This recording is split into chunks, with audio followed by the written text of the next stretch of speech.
Brexit negotiator Michel Barnier has reiterated that the only two options available to the UK are the deal that was negotiated or no deal. If we're facing a no deal, we will, together with Ireland, who is directly concerned territorially speaking, and with the UK, we'll have to find a way to carry out checks. If there's no hard border, well, we will still have to do checks and controls somewhere. It's something that we owe to consumers, to protect consumers and to protect companies within the single market. So we'll have to find an operational way of carrying out checks and controls without putting back in place a border. That in a moment, but first of all, the comments that you just heard there, which I think were interesting for two reasons. Firstly, because they contradict what the European Commission spokesperson said yesterday, which was an admission of the logical conclusion of the state of Brexit, which is that if you don't have a deal, then the logical conclusion is you have to have a hard border on the island of Ireland, because no deal means the UK falls out of the European Union, the customs union, the single market and all the rest of it on the 29th of March. So there is a clear jurisdiction issue on the island of Ireland. So the logical conclusion, admitted yesterday by the Margarita Shinnis, the spokesman for the Commission, was that you would, in the event of a no deal, have a hard border. Now, quickly, the Irish said, hang on, no, we're not going to put up a hard border. So everyone thought, well, is this a split in the EU unity? Europe perhaps pushing Ireland to erect a hard border in the event of no deal to maintain the single market and the customs union.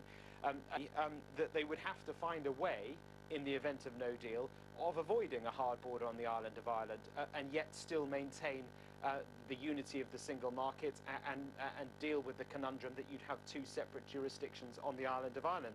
Now, he said in that quote that that clip you just played, that they would find an operational way of carrying out checks and controls without putting a border in place. Well, you can almost hear the likes of Jacob Rees-Mogg, Ian Duncan-Smith and others saying, precisely, this is what we've said all along. There are ways of maintaining an open border and still having two separate jurisdictions. This is what the ERG has been saying all along.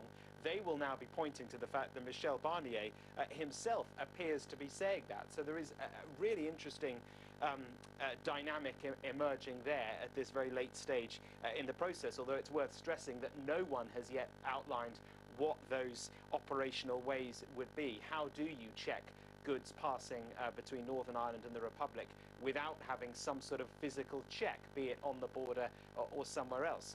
That is that point. The other point that he made, which I think is very important, is that if there is no deal, then he talked about the mood, about the relationship between the UK and the EU in the event of no deal, because clearly it would mean that the UK would not pay the £39 billion. How would that affect the relationship between the two countries in terms of how they then have to find some sort of trade deal after that? In the event of no deal, there still has to be a way of, as Brexiteers would say, a WTO deal, if such a thing exists. You then still have to build up a trade agreement with the EU after that. How do you do that, says Michel Barnier, when trust between the two sides in the event of a no deal would be at an all-time low? So some interesting movement here on this side of the channel at this very, very late and precarious stage in the Brexit process.